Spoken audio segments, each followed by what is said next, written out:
Translation. Vidura said, O Uddhava, because the servants of Vishnu, the Lord, wander in the interest of serving others, it is quite fit that you kindly describe the self-knowledge with which you have been enlightened by the Lord himself. Purport by Srila Prabhupada. The servants of the Lord are actually the servants of society. They have no interest in human society other than to enlighten it in transcendental knowledge. They are interested in imparting knowledge of the relationship of the living being with the Supreme Lord, the activities in that transcendental relationship, and the ultimate goal of human life.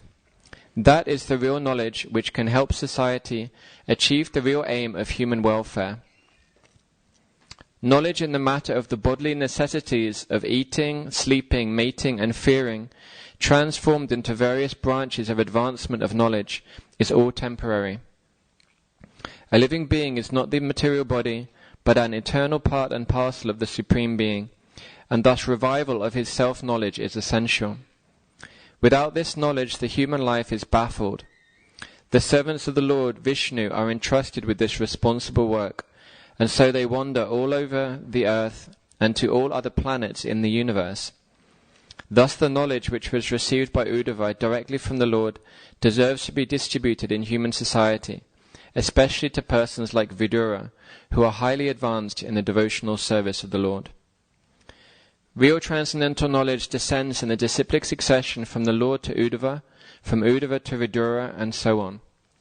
Such supreme transcendental knowledge is not possible to achieve by the process of imperfect speculation as performed by the so-called learned mundane wranglers. Vidura was anxious to know from Uddhava that confidential knowledge known as Paramam Stitim, in which the Lord is known by his transcendental pastimes.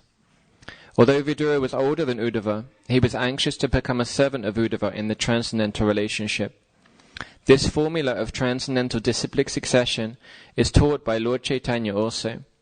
Lord Chaitanya advises that one receive transcendental knowledge from anyone, whether a brahmana or a shudra, a householder or a sannyasi, provided that the person is factually conversant with the science of Krishna. A person who knows the science of Krishna is factually a bona fide spiritual master. Read the verse again. Jnanam param swatmaraha prakasham yadaha yogeshvara ishvaraste vaktum bhavanorhati yadi vishnu britya svabrityata kritascharanti. Vidura said, O Uddhava, because the servants of Vishnu, the Lord, wander in the interest of serving others, it is quite fit that you kindly describe the self-knowledge with which you have been enlightened by the Lord himself. Om Jnana Timirandasya Jnananjana Shalakaya Chakshura Militam Jena Tasmai Shri Gurave Namaha. Jai Shri Krishna Chaitanya Prabhu Nityananda Shri Advaita Gadadha Shivasadi Gaura Bhaktavinda. Hare Krishna Krishna Krishna Hare Hare, Hare Rama Rama Rama Hare Hare. So I pray for all of your blessings. So senior devotees here, my senior god brothers, bless me so I can say something useful. Thank you. And everybody. So I thought that this verse was very similar to one verse in Chaitanya Charitamrita, a very famous verse. Did anybody else? Did it stand out to anybody else? That was part of the reason when we sung Sri Krishna Chaitanya Prabhu also. Because the servants of Vishnu wander serving others, you should describe this self-knowledge that you've been enlightened in by the Lord. It reminded me a lot of Yade Deke Tarekaha Krishna Upadesh Amara Gyaya Guru Hanatara Edesh, where Lord Chaitanya says, preach everywhere, go everywhere, teach everybody about the science of Krishna. Whoever you meet, tell them about Krishna. So Vidura is saying, you've heard about Krishna from Krishna himself. So tell us, you're moving about, you're telling people about Krishna, so tell me also. And this is the primary duty of devotees, to share this wealth, to share this knowledge. Srila Prabhupada says here in the purport that Devotees have no interest in human society other than to enlighten it in transcendental knowledge. And I think we experience when we do that, then we get the highest taste, right? Life can be mundane, life can be difficult, can be boring. But as soon as we act on that platform,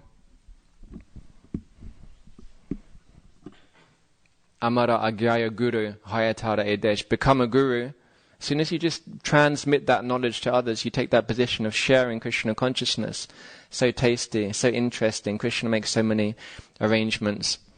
The other day I went on book distribution by myself in Watford for a couple of hours. And I stopped this couple. It was pouring with rain.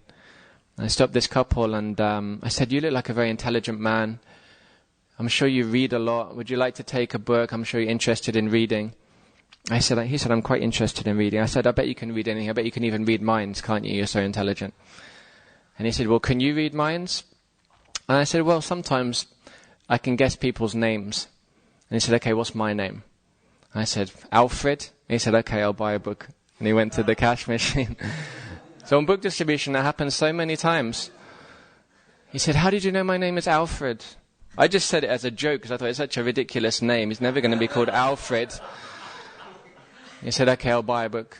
He wasn't even really interested in the book. He said, "I'm going to buy a book because you guessed my name." So if you go out there and you try and serve Krishna and try and do something to please him, then life becomes very interesting and very tasty. My spiritual master was saying on one podcast the other day that wherever you go, just take a book. If you're going to the supermarket, if you're going to go shopping, whatever you're going to do, just take a book with you. And then if you take a book, you can give it to somebody and that can change somebody's life. I've been doing like different jobs recently, handyman jobs, and I wear tilak when I go, and they see I'm shaved up with the Sikha, and they all know I'm a Hare Krishna. And it's amazing how many people, even white English people here, there and everywhere in London, Hertfordshire, they know about Krishna, and they've heard about Krishna. I went into one man's place down here in Abbots Langley, and he was a very normal English gentleman. And then in the end, he said, Are you a Krishna? And I said, "Yeah."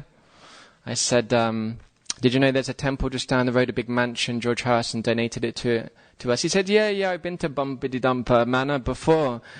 I've been there already. I've been there 2 or 3 times. Wonderful place. I spent all day there with my child one day. So it's just the average normal guy in England. He's come to Bhaktivedanta Manor and he's connected with the devotees. So if we can facilitate more people in doing that, then that's good for them and it's good for us also.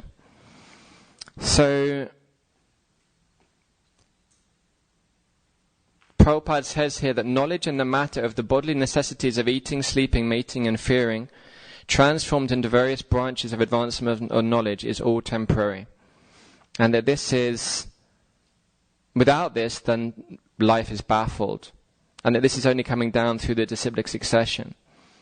So we might think, yeah, we're a little group here. We might even think we're a little ragtag group of devotees in our little temple. And, life is going on out there. You go out into the real world, and there's so many, cars, lorries, big offices, big organizations, so much money out there. So much money changing hands, so many big important things going on. You read the news, politicians, countries, war, so many big important things happening. But actually it's all a joke. Actually has no meaning. Actually all they're doing is misusing the resources that Krishna has given them. And if we actually realized how insidious it is, how detrimental it is, how destructive it is to the world, then we'd be so fired up in giving Krishna consciousness to people. Srila Prabhupada is saying that basically everything that everybody is doing, eating, meeting, sleeping and defending, has no value. Because it has no value to the soul. And what are people doing? That's what they're doing. But they're not even doing it in a sattvic way. They're not even doing it in a sustainable way. They're doing it in a way that is destroying the world. Who needs cars? Who needs aeroplanes? For millions of years we've existed without these things. Now they invent these things to make some money, and it's destroying the world around us. And Srila Prabhupada is saying that to advance in knowledge, then it has to come down through disciplic succession. I'm not sure I can find exactly the place where he says it, but he talks about how material knowledge... Yeah, here we go. Such supreme transcendental knowledge is not possible to achieve by the process of imperfect speculation as performed by the so-called learned mundane wranglers. Vidura was anxious to know from Uddhava that confidential knowledge known as paramam stitim, in which the Lord is known by his transcendental pastimes.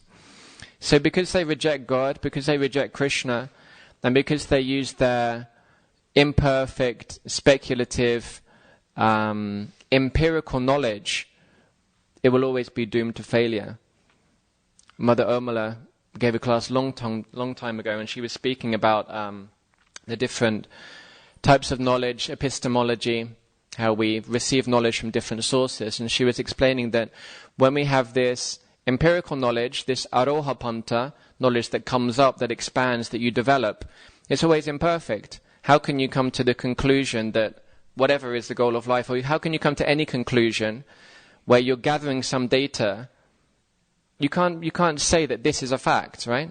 You could say, as far as we know, with the data that we've collected, this is the evidence that we have. But you can't say that it's a fact. It might not be like that in another country. It might not be that in another circumstance. It might not be like that on another planet. So all of the phantasmagoria, all of the exciting so-called advances of material life that we see, it's imperfect, and ultimately it's destructive as well. Very, very destructive. And the only way that we can actually benefit ourselves, the only way that we can really receive perfect knowledge is through the disciplic succession, which is avarohapanta. So that's knowledge which is coming down. Krishna has that perfect knowledge of everything. Krishna is conscious of everything. As it says in the Bhagavatam, first verse, Krishna is directly and indirectly conscious of all manifestations. Who can understand the world except for Krishna?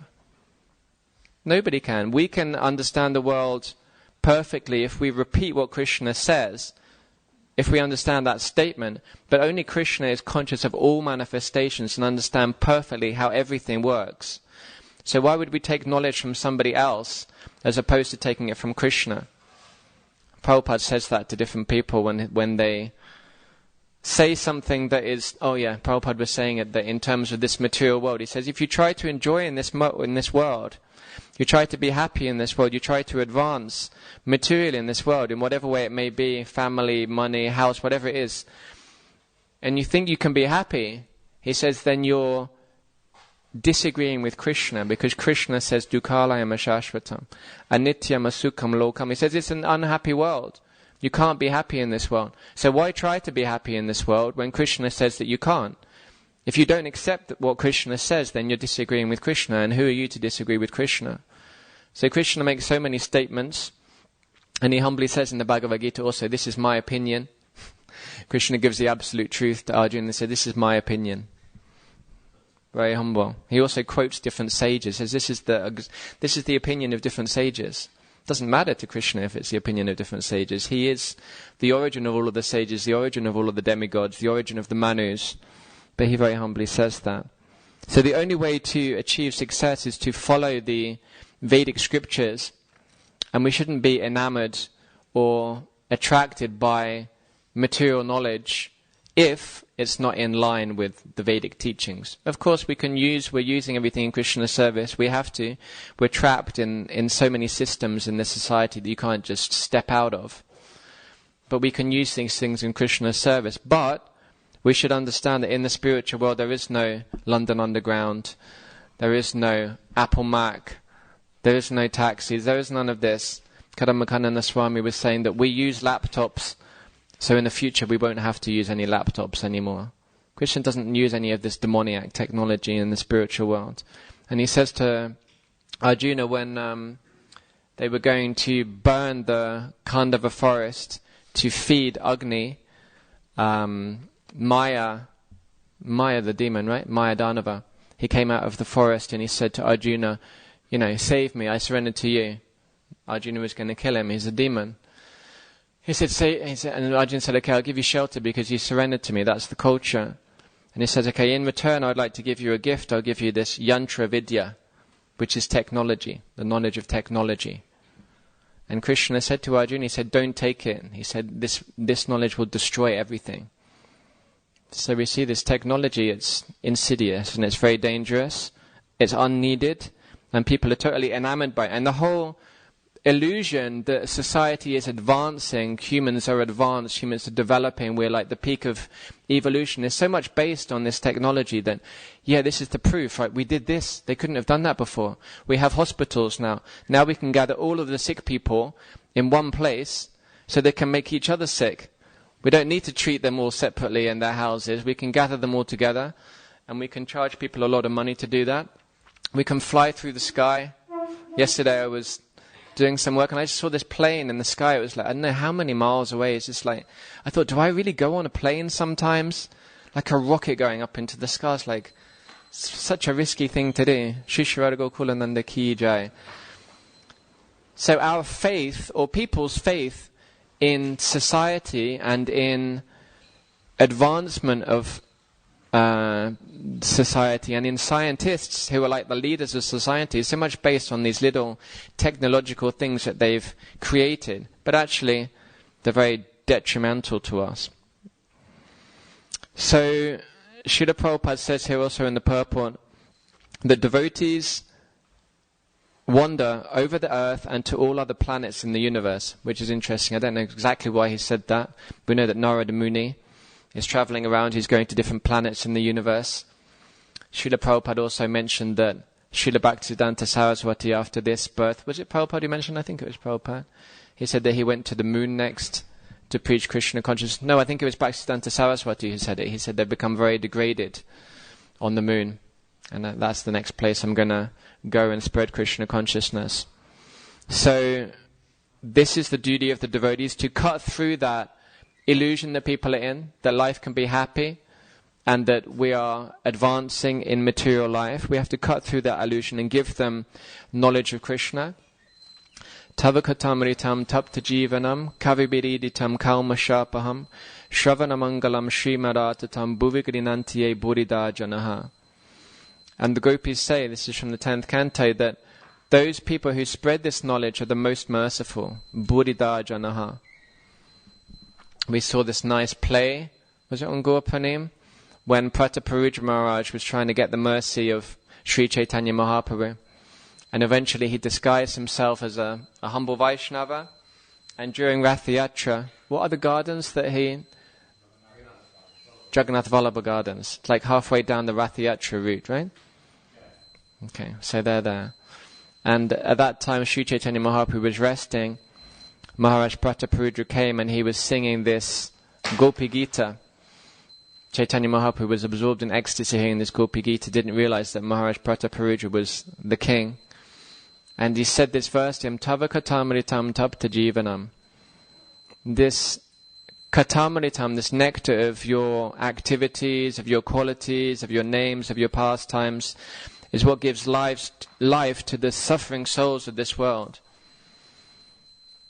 It's all auspicious, and those who spread this message of yours are the most munificent. Sri Chaitanya Mahaprabhu said to Prataparudra Maharaj, you're the most munificent.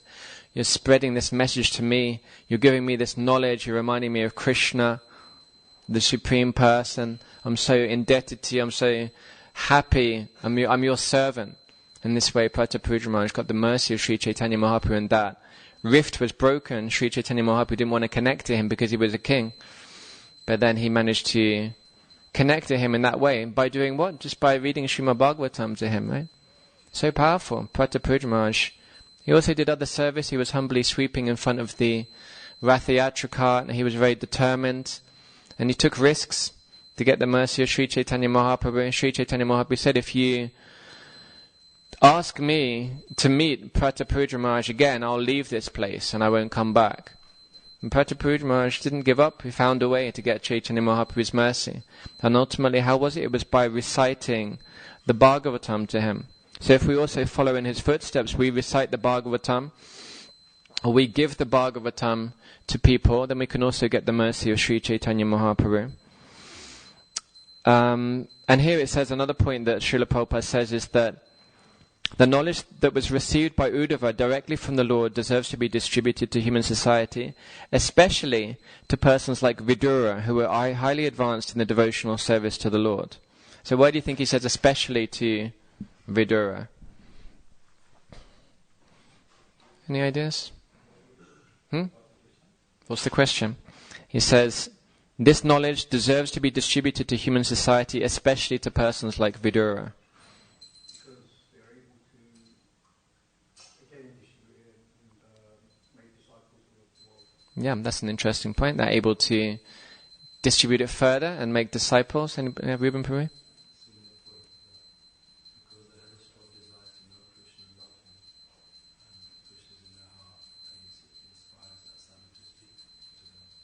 So he'll speak further, huh? Yes, Govinda Prabhu? So he's what? Yeah, I was thinking more along those lines. So these points are very beautiful. That he's more receptive. He's qualified to understand it. So we know this verse, which I'm just forgetting, that you must know it, Govinda. How does it go? I know, Veti.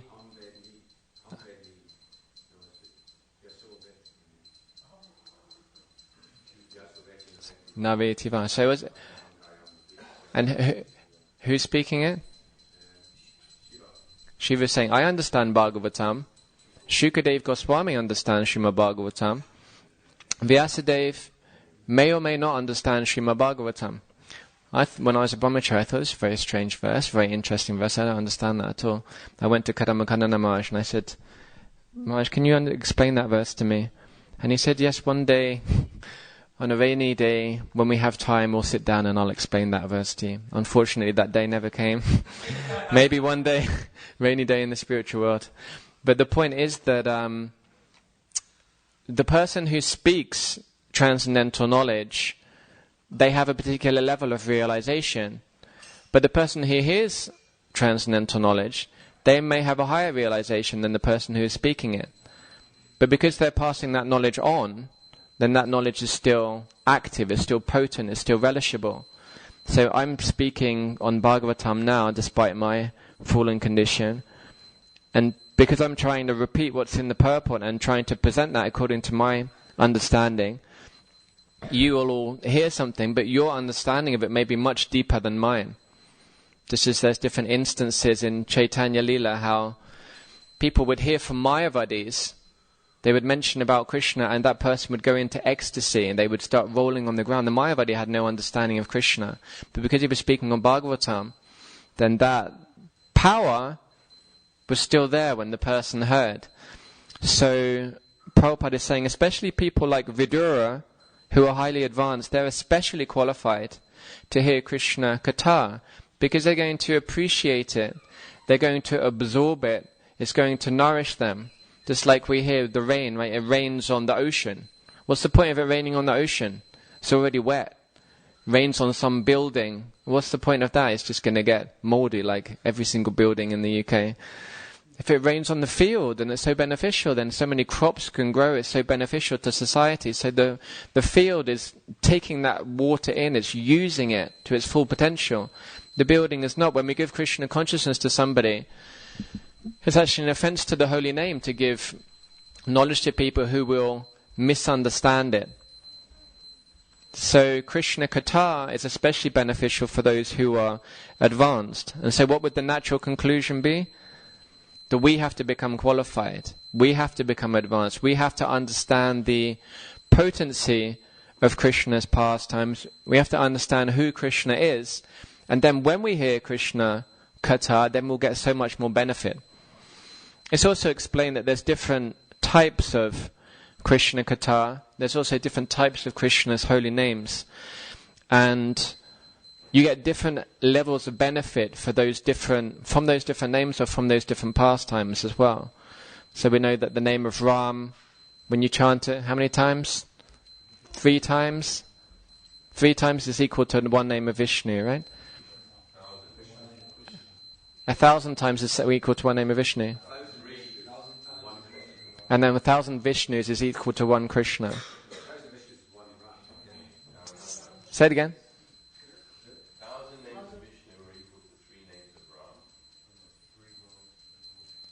And 3 Rams are one Krishna. Anyway, some controversy. But also, that's interesting. If Vishnu's name is less potent than Krishna's name, how can it be equal when it's just repeated a certain amount of times? Anyway, the potency is higher in Krishna's names, and in Krishna's confidential names like Govinda, Gopal, Shyamasundar, and similarly in Krishna's pastimes. We get a certain amount of benefit for hearing Krishna's pastimes, his leelas, his different incarnations, a certain level of hearing his pastimes in Mathura. But the most benefit, the most power that is given to the hearer of Krishna's pastimes is Krishna's confidential pastimes in Vrindavan. They give the most benefit. So the more benefit you get, the more qualified you are, and also depending upon what pastimes you hear.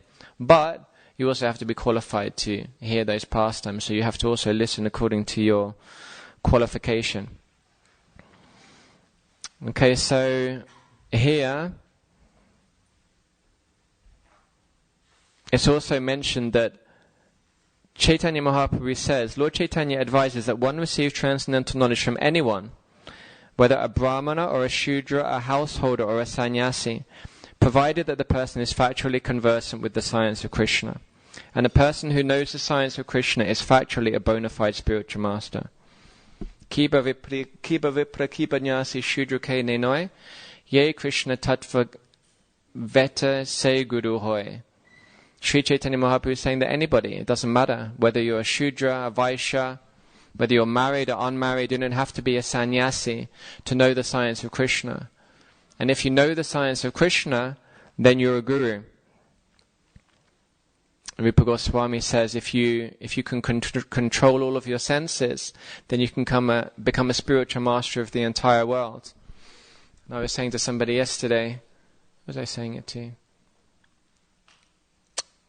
One devotee, Jai Lakshman Prabhu, that I believe Sanatana Goswami was saying to Haridas Thakur that because you practice Krishna consciousness and because you preach Krishna consciousness, then you are the spiritual master of the entire world. He says some people practice Krishna consciousness but they don't preach it. Some people preach Krishna consciousness but they don't practice it. But because you practice and you preach, then you are the spiritual master of the entire world. So if we know the science of Krishna consciousness, no matter what background we're from, no matter what ashram we're in, whatever varna we're in, as long as you know that science, it doesn't matter. So on Tuesday it was Srivas Thakur's appearance day, and we mentioned the pastime of Gopal Chapal, who was a brahmana. He was a caste-conscious brahmana, although he was following Vedic culture in one sense very strictly. But he was very unhappy with Srivas Thakur because he was envious of Srivas Thakur, but also because Srivas Thakur was associating with Haridas Thakur. So Haridas Thakur was born in a Muslim family. At that time it was extremely strict, so they would not associate with one another. A Muslim would come and sprinkle some water on a Hindu and they would lose their position in society. So rigid, so fragile, and so caste-conscious. So Haridas Thakur was born in a Muslim family, but he's the Namacharya. Namacharya Srila Haridas Thakur ki jai. So in that time that was inconceivable, and the Brahmanas could not understand how can it be that Haridas Thakur was associating with Rupa Goswami, Sanatana Goswami, these different devotees. Why? Ye Krishna tattva se guru hoy. Because he knew the science of Krishna, then he's qualified to do anything. Which is amazing, because if you see in this world, everything requires some qualification. If you want to get into a particular school, if you want to get a particular job, if you want to be in some kind of position, then it all requires some kind of something, and not just qualification usually. Usually there's some kind of societal links required. It's always better who you know than what you know, right, to get into these positions.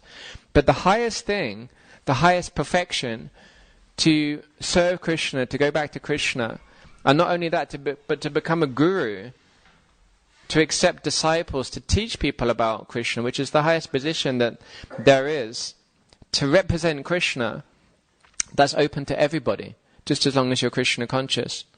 And we hear so many examples of that in the past also, like Mrigadi, his background, the background of so many others, Valmiki, They had every saint has a past and every sinner has a future. So we hear many examples in the past of people who were performing so many sinful activities that they became the speakers of the Ramayana, or they became great gurus, Jagai and Madai. So there's hope for all of us if we just become absorbed in hearing about Krishna. We spend our time hearing about Krishna. Jai Lakshman Prabhu told me one nice pastime with him and Prabhupada yesterday while I was in his garden with him. And it happened here that Srila Prabhupada had been trying to go to somewhere in Africa. I think it was Nairobi, but I'm not sure. They'd gone to Nairobi and they hadn't let Srila Prabhupada in. And Prabhupada was really, really angry, and he'd come back to the UK. Srila Prabhupada was like fried, as we say. So he was walking around the tennis courts, where that car park is, used to be the tennis courts. He was walking when he was chanting japa. And Jai Lakshman Prabhu thought, oh, this is a perfect time to go to Srila Prabhupada and ask him what service I can do for him. Because he was there. And he went up to Prabhupada. Prabhupada was not really in the mood for talking. But he approached Prabhupada, and Srila Prabhupada just said, he looked straight at him and he said, Harinama, Harinama. That's what he said.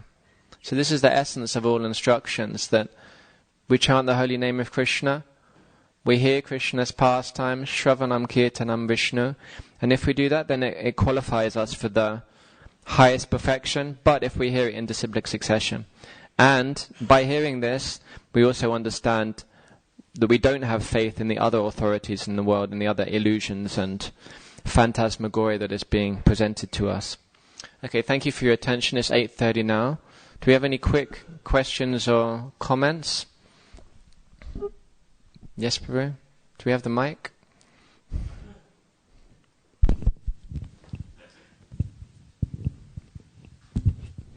Hare Krishna. Thank you, Taruna Krishna Prabhu, for a nice lecture. I have a question and comments together. A short story about the war in Ukraine and my Guru Maharaj.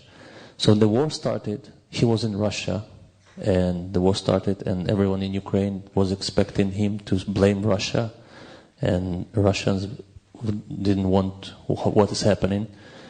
But basically, Guru Maharaj, what he said, this is happening because we are not spreading Krishna consciousness more effectively. And what he did, in 2022, he was traveling all around Russia, spreading Krishna consciousness, lectures, thousands of lectures. So in the same way, when you were talking about this material civilization, why we are using airplane? Because we don't have Vimans. Very simple. So here I have a question to you. How we can propose something, because we're here, we're already here, yeah? That was our fault or our decision to be here. However, we are here, and we know that millions of living beings will be after us. We will come back here. So you see, Prabhupada create this system for us in every country, and potentially in every town and village will be small temple, big temple, and we have nice technology here, advancing technology. See. And this is a question, what do you think what is our responsibility now? Or we shall just detach and say, this is not the place of the happiness and read, or we just say, okay, this is not the place, but I will do something which will remain and it will help this society to advance more. Yeah, thank you, Puri. I think it's a good point. Like I said, we're so embroiled in society and systems, you can't just step out of it. I'm using a mic right here, I've got my telephone in front of me. But at the same time, I don't think we just use everything. Yeah, I've got to have the latest iPhone because, then I can see Bhagavatam clearer on my phone or whatever. It's like, we do it, we can use it in Krishna's service, but we should understand it's demoniac. Krishna said, yantra vidya. We don't need it. It's totally unnecessary. suppose, electric vehicles, they're so ecological, right? Very ecological, made of metal and lithium and all of these things. It's such an illusion and it's so destructive. So I think, we use it to the minimum that we need to engage in Krishna's service, just as Prabhupada used aeroplanes, printing presses and everything. But at the same time, we should be getting land, we should be living off the land, we should be growing our own food, we should be building our own buildings. And if you have that, you don't need anything else, right? What do you need? You have water, you have food, you have a building, you can grow your own cloth. In Hungary, they're making their cloth now from the land. Why do you need an aeroplane for, What do you need a factory for? You don't need it. If you can see in the spiritual world, how is Krishna living? Krishna doesn't have any of that stuff.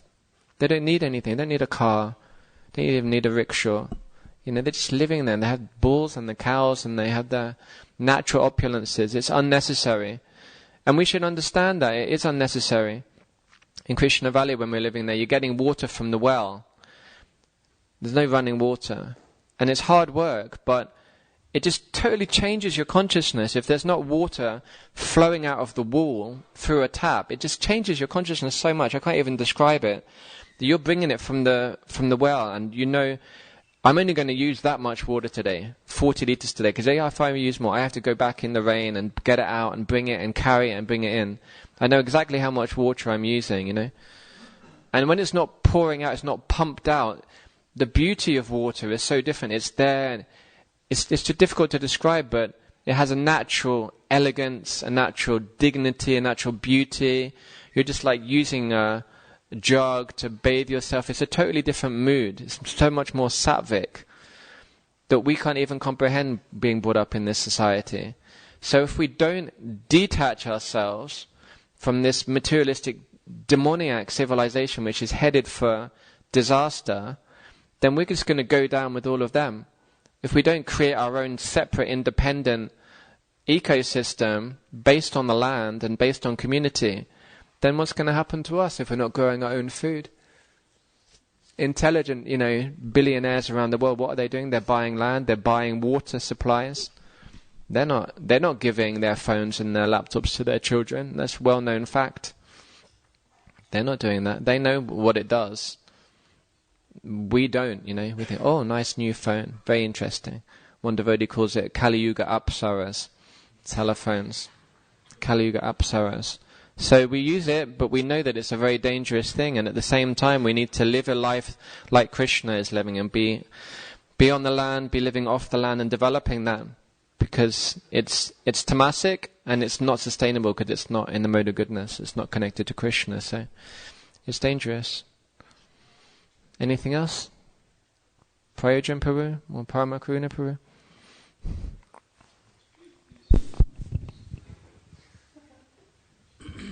Hare Krishna Prabhu. So, Param Sthithim is translated as self-knowledge. And then in the purport, Prabhupada also gives different other meanings as well. Transcendental knowledge, relationship between the Lord and the living entity. And also if we take Param Sthithim literally, it means supreme destination or supreme position. So which one is it? Param Sthithim. Seems like it can be any of those. It seems like it's flexible according to the realization of the person who's translating it. But that shouldn't be a problem. I think in the West we have this thing like black and white. It's this or it's that. But actually, it's not like that. Srila Prabhupada is explaining that it can mean these various things. Who am I to say anything else? It's flexible. He's saying about Atma, it can mean the body, the soul, the mind. I mean, they are very different things, right? The body, the soul, and the mind, that's a huge spectrum of topics or categories. So it can mean all of those things, as Prabhupada said. Param, Param means higher, the supreme, transcendental sthiti. I'm not familiar with that word, but it seems like it can mean any of those. So it can mean any of them, according to what the Acharya wants to be presenting. And that's why it's important for us to hear from the Acharyas. Because, what's that verse, Govinda? Mahajano yena kata sapanta. Yeah. So different rishis, they all have different opinions. How do you know? One rishi says this, one rishi says that. There's not a rishi if he can't argue with somebody else, not a muni if he can't present a different argument, right? In politics, Labour has to say that what the Conservatives are doing is rubbish, otherwise they don't have a position. It's so stupid. It's not based on anything. It's just like, oh, they're bad, and based on the fact that they're bad, then we're good. It's not that we have anything substantial, no truth or any values or any ethics. Just they're bad and they argue with each other. And we're supposed to be impressed by that. So rishis, they're the same. Like, he's wrong, so I must be right. But the truth is in the heart of the Mahajans. Mahajano yena gata sapanta. That's where the truth is. Even more so than in the scriptures. It's within the heart of the Mahajans. So we can't understand the scripture unless the Mahajan explains it. There's a nice story about that. Prabhupada said, there's 12 Mahajans, right? And one devotee said to Prabhupada, he said, Prabhupada, you're so amazing, I think you're the 13th Mahajan. Prabhupada said, yes, and you become the 14th. So we have to follow and we have to understand and hear. And then we will also understand ourselves when we read it also. In the future, when we become qualified, and we'll understand, oh, this, it can mean this, but in a Krishna conscious way. So many scholars, they read the scriptures, they're Sanskrit scholars, they don't even understand that Krishna is God. So we have to understand through the eyes of somebody who has devotion to Krishna, and then we'll understand it in the correct way. And it can mean different things. Like there was different opinions of the acharyas listed in Chaitanya Charitamrita. One devotee says this, one acharya says this, one acharya says that. And Prabhupada doesn't say, this one's right. He just says, this acharya has this opinion, this acharya has that opinion. There may even be differences of opinion and understanding. Probably made it more confusing. Any last comment or question? Or maybe not? Oh yeah, Prayojan Prabhu.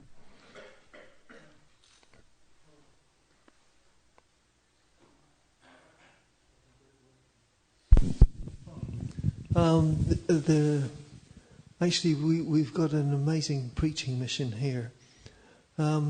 It's like yourself, you're part of that preaching mission. You help the schools under the guise of Hinduism. And they're all coming here. They're hearing the kirtan.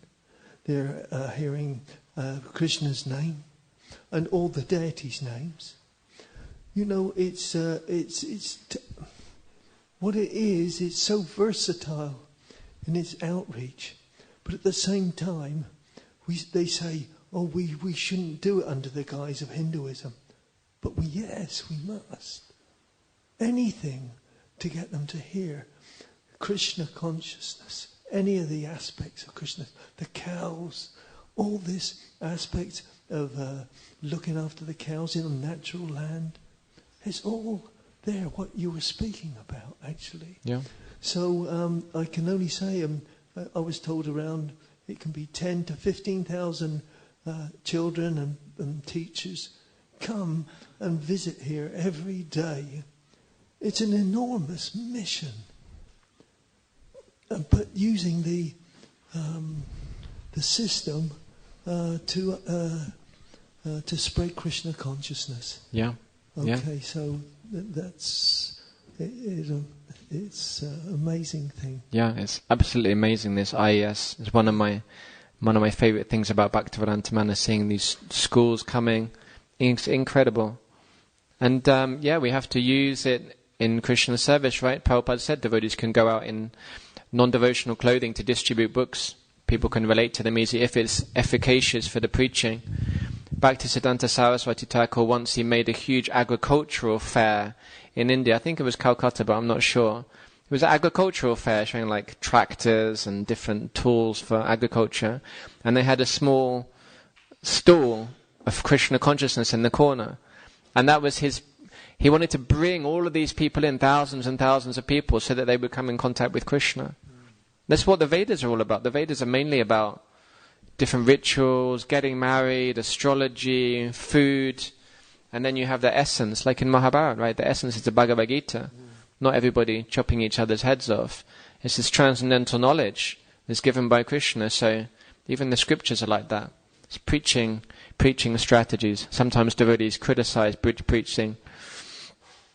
Even the Vedas are bridge preaching, so as long as there is actually a bridge and you can get over the bridge, you don't fall into the Thames halfway through or go back, then if we're trying to give Krishna consciousness to others, then it's all auspicious.